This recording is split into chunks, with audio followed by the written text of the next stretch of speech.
everyone. Happy New Year. My name is Rena, I'm 20 years old, and I live in Austin, Texas. It's January 1st, 2026. And today I want to share my complete New Year's Day routine with you. This is a special day for me because it's the first day of a whole new year. I believe that how you start your year can really influence how the rest of it goes. I'm not saying it's magic or anything, but starting with good habits and positive energy just feels right. You know? I'm both nervous and excited about this new year. I have so many goals and dreams, but instead of just thinking about them, I want to actually do something about them. So today I'm sharing my real routine. Not a perfect version, not an Instagram version, just what I actually do to feel good and stay productive. Are you ready? Let's go through this day together. Okay, so it's 7 a.m. right now. Yes, I know. Waking up early on New Year's Day sounds absolutely crazy. Most people are probably still sleeping after staying up late last night. But I chose to go to bed at a reasonable time yesterday because I wanted to start 2026 with clear energy and a fresh mind. The very first thing I do, and this is really important, I do not check my phone. This is honestly one of the hardest things for me because usually I'm scrolling through TikTok or Instagram before my eyes are even fully open. It's like a reflex, right? You just reach for your phone automatically. But I decided to change this habit. So my phone stays on airplane mode until 8:30 a.m. That's 1.5 hours without any notifications, messages, or social media. Instead of looking at a screen, I walk to my window and open the curtains. The morning light comes in, and I take 3 slow, deep breaths. Breathing deeply actually helps wake up your body in a gentle way. After breathing, I say out loud one thing I'm grateful for. It might sound silly, but speaking words of gratitude changes your mindset. Today I say, I'm grateful for this fresh start and for good health. It's simple, but it's true. Next, I make my bed immediately. This takes maybe 2 minutes, but it makes my whole bedroom look better. It's like a small accomplishment before your day even starts. There's actually this famous speech by a Navy admiral who said that if you want to change the world, start by making your bed. Because if you can't do the little things right, you'll never do the big things right. I think about that sometimes when I'm tempted to leave my bed messy. Now I go straight to the kitchen. First thing, water. I drink a full glass of water with half a lemon squeezed into it. During the night, your body uses water for different processes, so by morning, you're naturally dehydrated. Drinking water first thing helps your body function better. The lemon adds some vitamin C and makes it taste fresh and nice. While I'm drinking my water slowly, I do some simple stretches right there in my kitchen. Nothing fancy or complicated, just basic movements. I bend forward and try to touch my toes. I roll my shoulders backward and forward. I stretch my arms above my head. I turn my neck gently from side to side. These simple stretches wake up my muscles and get my blood flowing. It feels really good, especially if your body feels stiff from sleeping. After stretching for about 5 minutes, it's time for a quick workout. Now, I'm not going to the gym or doing anything extreme. This is just a simple 15-minute home workout that gets my heart rate up.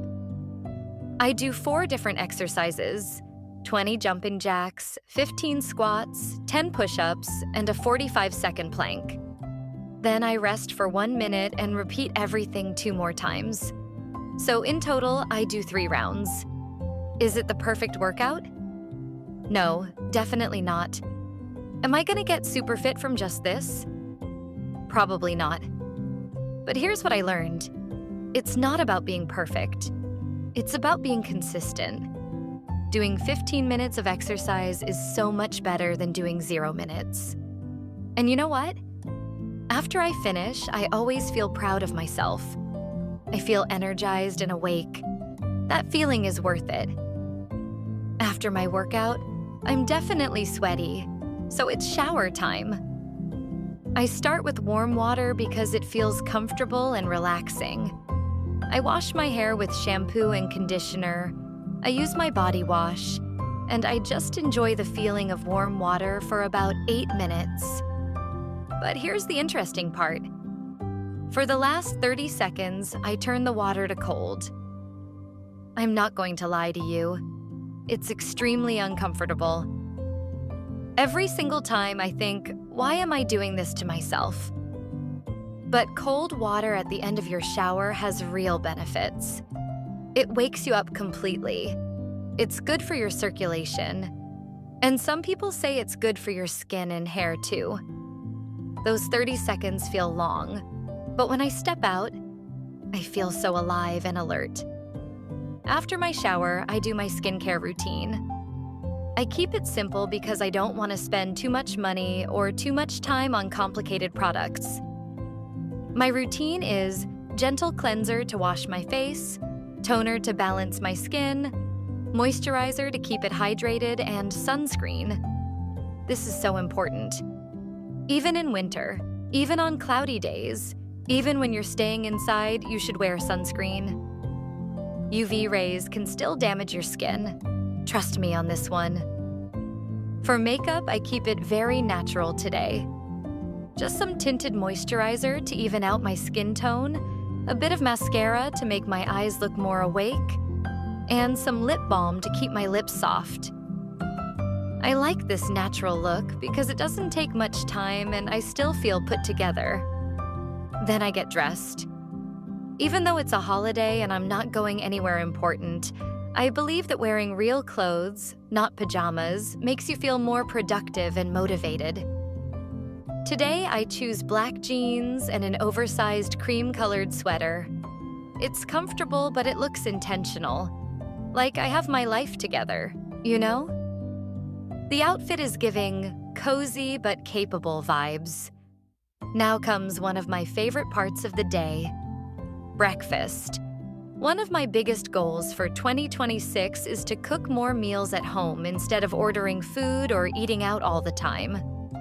It's healthier, and it saves so much money. This morning, I'm having overnight oats that I prepared last night before bed. Let me tell you how I made them because they're so easy and delicious. In a jar, I mixed rolled oats, almond milk, chia seeds, honey, and cinnamon. Then I put the jar in the refrigerator overnight. This morning, the oats have absorbed all the liquid and become this thick, creamy texture. Now I add my toppings: sliced banana, fresh blueberries, some crunchy granola, and a spoonful of peanut butter. It looks like something you'd buy at an expensive cafe for $12, but it probably cost me about $2 to make. And it tastes amazing. The combination of creamy oats, sweet fruit, crunchy granola, and nutty peanut butter is just perfect. While I eat breakfast, I'm still not on my phone. I know this sounds unusual in our modern world, but I'm really trying this new thing called mindful eating. Instead of scrolling while I eat, I just sit at my table and actually pay attention to my food. I notice the different textures. I taste each flavor. I chew slowly. It's actually a really peaceful experience. Usually we're so distracted that we don't even remember what we ate, right? After I finish my oats, it's finally coffee time. I make iced coffee because that's my preference, even in winter. I use cold brew coffee, add some oat milk, and a pump of vanilla syrup. It's delicious. I'm drinking my coffee after breakfast instead of first thing in the morning because I read that drinking coffee on an empty stomach can be harsh for your digestive system. Having food first and then coffee is supposed to be gentler on your gut. Now comes the planning section. Honestly, this might be my absolute favorite part of the day. I love planning and organizing. I sit down at my table with my journal and my laptop, and I start writing down my big goals for 2026. This is what I want to achieve this year. Read 24 books. That's 2 books per month exercise 4 times every week consistently. Save $3,000 for a summer trip to Europe.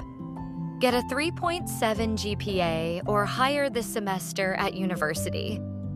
Learn to cook 10 new healthy recipes. Improve my Spanish to intermediate level. Looking at these big goals can feel really overwhelming, right? Like, how am I possibly going to save $3,000? That sounds like so much money. But here's the trick I learned. You have to break big goals into small, manageable steps. Instead of thinking, save $3,000, I think $250 per month, or about $60 per week. Suddenly, it doesn't sound impossible anymore. I can make that work by maybe eating out less, making coffee at home instead of buying it, and being more conscious about unnecessary purchases. For each goal, I also write my why. The real reason I want this. Why do I want to read 24 books? Because I want to learn new things and expand my perspective. Why do I want to save money for Europe? Because traveling is important to me and I want to experience different cultures. When motivation gets low, and it will get low sometimes, remembering your why is what keeps you going. Then I do something really important. I schedule everything.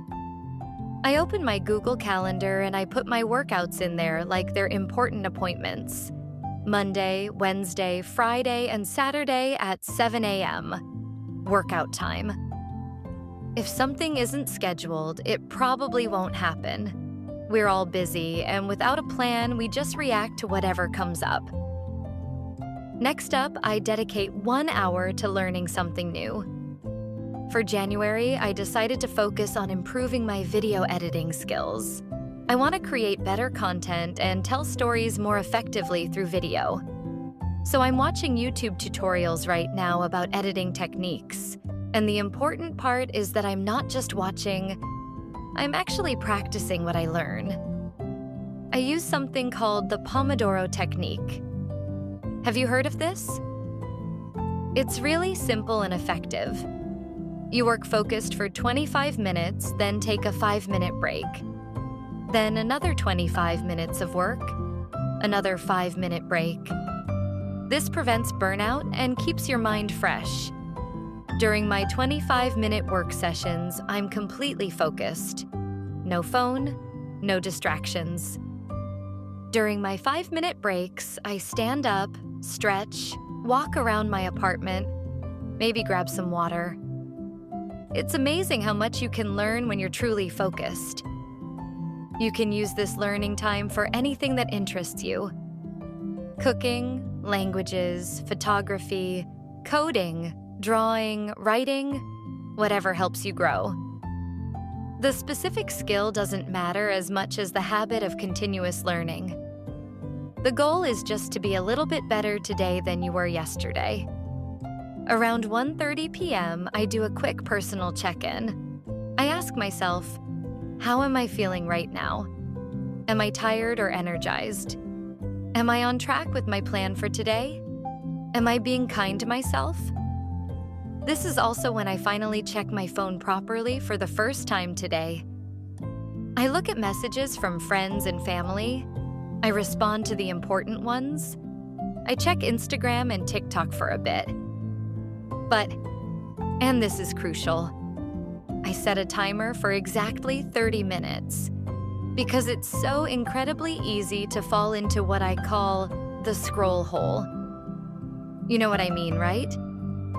You think you'll just check quickly, and then suddenly an hour has disappeared and you don't even remember what you saw. After 30 minutes, the timer goes off, and I put my phone away again. Yes, I have FOMO, fear of missing out. It's real and it's uncomfortable. But social media will still be there later. The posts aren't going anywhere. But my time and energy are valuable and limited. I also take a moment to update my habit tracker. This is just a simple spreadsheet where I check off the habits I've completed today. Made my bed, drank water, exercised, ate a healthy breakfast, learned something new. Seeing those check marks feels so satisfying. It's visual proof that I'm following through on my commitments to myself.